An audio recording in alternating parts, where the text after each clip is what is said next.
पवित्र बाइबल जीवन देने वाली पुस्तक हिंदी ऑफिशियल यूट्यूब चैनल में आपका स्वागत है।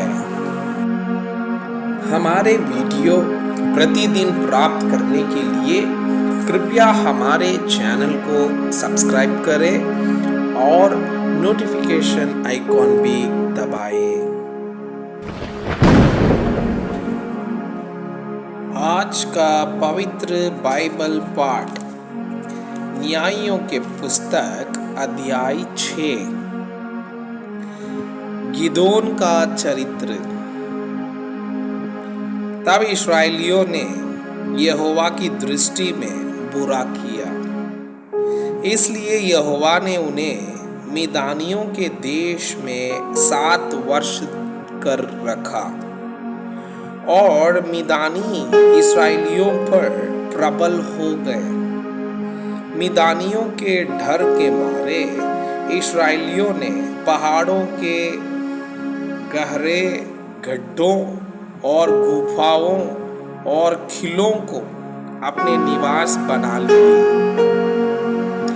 जब जब इस्राएली बीज बोते तब तब मिदानी और अमालेकी और पूर्वी लोग उनके विरुद्ध चढ़ाई करके अज्जा तक छावनी डाल डालकर भूमि की उपज नष्ट कर डालते थे और इस्राएलियों के लिए ना तो कुछ भोजन वस्तु और ना भेड़ बकरी और ना गाय बैल और ना गधा छोड़ते थे, क्योंकि वे अपने पशुओं और ढेरों को लिए हुए चढ़ाई करते और टिड्डियों के दल के समान बहुत आते थे और उनके ऊंट भी अनगिनत होते थे और वे देश को उजाड़ने के लिए उसमें आया करते थे। और मिदानियों के कारण इस्राएली बड़ी दुर्दशा में पड़ गए। तब इस्राएलियों ने यहोवा की दुहाई दी। जब इस्राएलियों ने मिदानियों के कारण यहोवा की दुहाई दी, तब यहोवा ने इस्राएलियों के पास एक नबी भेजा, जिसने उनसे कहा, इस्राएल का परमेश्वर यहोवा यों कहता है, मैं तुमको मिस्र में से ले आया और दासत्व के घर से निकाल ले आया और मैंने तुमको मिस्रियों के हाथ से वरन जितने तुम पर अंधेर करते थे उन सबों के हाथ से छुड़ाया और उनको तुम्हारे सामने से बरबस निकालकर उनका देश तुम्हें दे दिया। और मैंने तुमसे कहा, मैं तुम्हारा परमेश्वर यहोवा हूँ। ये मोरी लोग जिनके देश में तुम रहते हो, उनके देवताओं का भय ना मानना, परंतु तुमने मेरा कहना नहीं माना।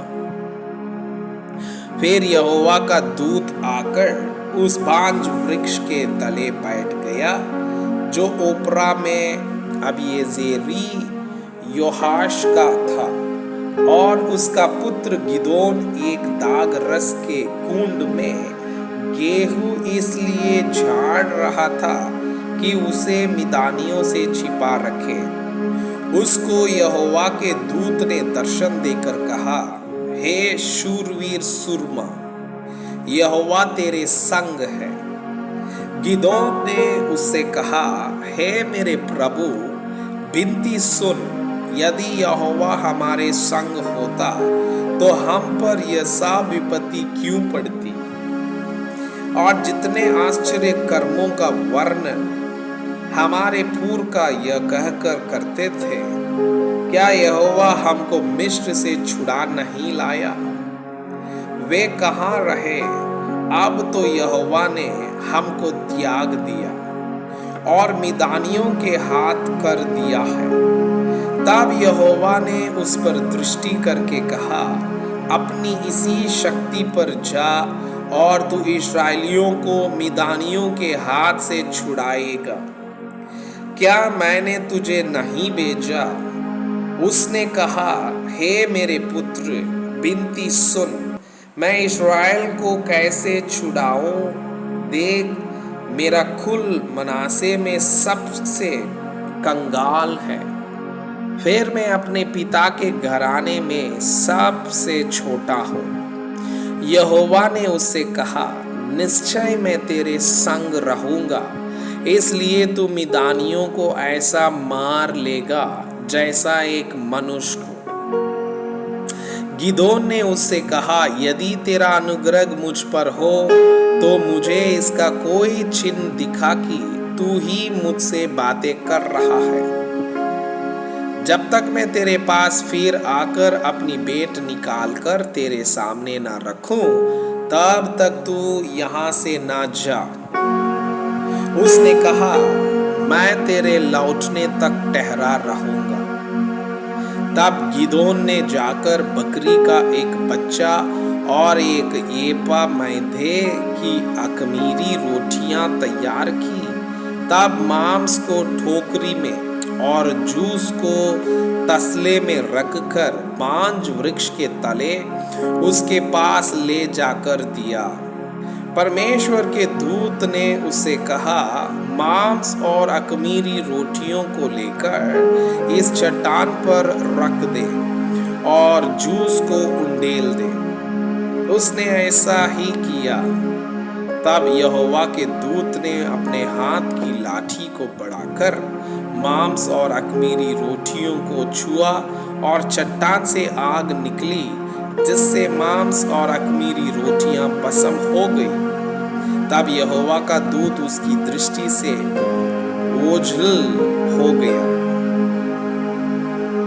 जब गिदोन ने जान लिया कि वो यहोवा का दूत था, तब गिदोन कहने लगा, हाय प्रभु यहोवा, मैंने तो यहोवा के दूत को साक्षात देखा है। यहोवा ने उससे कहा, तुझे शांति मिले, मत डर, तू न मरेगा।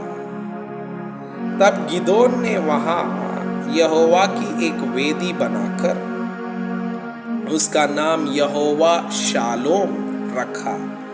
वह आज के दिन तक अबीएजेरियों के होप्रा में बनी है। फिर उसी रात को यहोवा ने गिदोन से कहा, अपने पिता का जवान बैल अर्थात दूसरा 7 वर्ष का बैल ले और बाल की जो वेदी तेरे पिता की है उसे गिरा दे, और जो शेरा देवी उसके पास है उसे काट डाल, और उस दृढ़ स्थान की चोटी पर ठहराई हुई रीति से अपने परमेश्वर यहोवा की एक वेदी बना। तब उस दूसरे बैल को ले और उस आशेरा की लकड़ी जो तू काट डालेगा जलाकर होम बलि चढ़ा। तब गिदोन ने अपने संग 10 दासों को लेकर यहोवा के वचन के अनुसार किया, परंतु अपने पिता के घराने और नगर के लोगों के डर के मारे वो काम दिन को न कर सका, इसलिए रात में किया।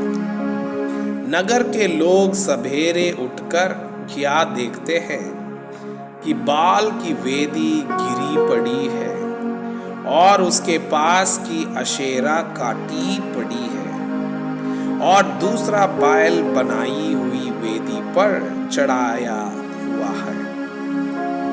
तब वे आपस में कहने लगे, यह काम किसने किया?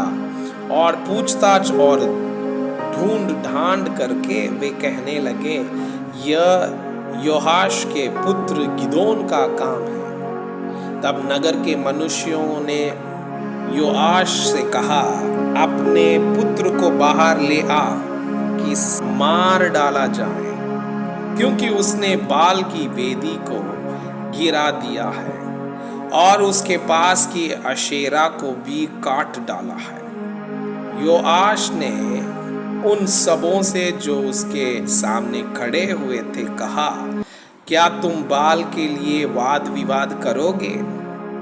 क्या तुम उसे बचाओगे? जो कोई उसके लिए वाद विवाद करे वह मार डाला जाएगा।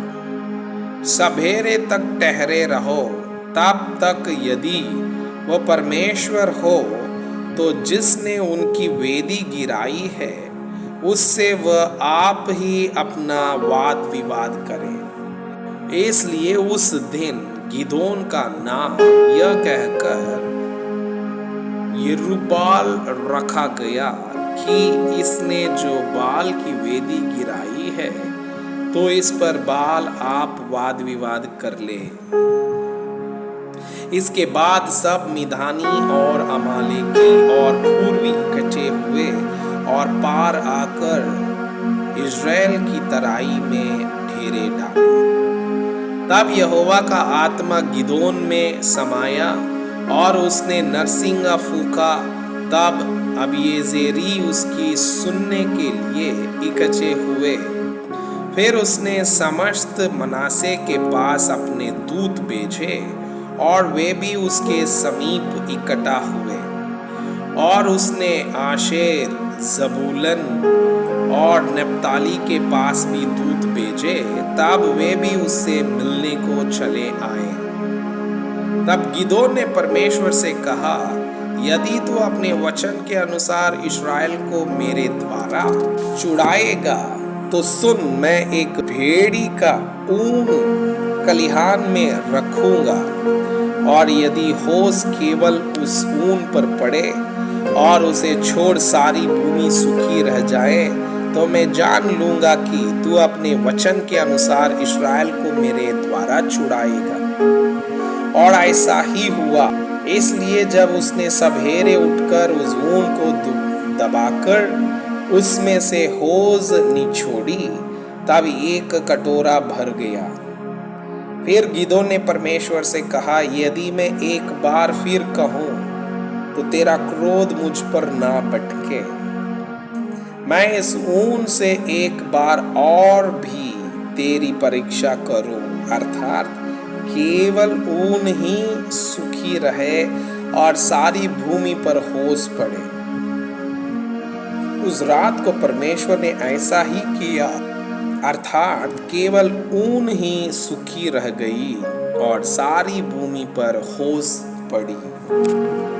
मैं आपसे यह अनुरोध करता हूँ कि कृपया आज का बाइबल पाठ को अध्ययन करें और जिन वचनों के द्वारा आप प्रभावित हुए उसे अपने कॉपी में लिखें और आज दिन भर इस वचनों को अपने जीवन में अभ्यास करें।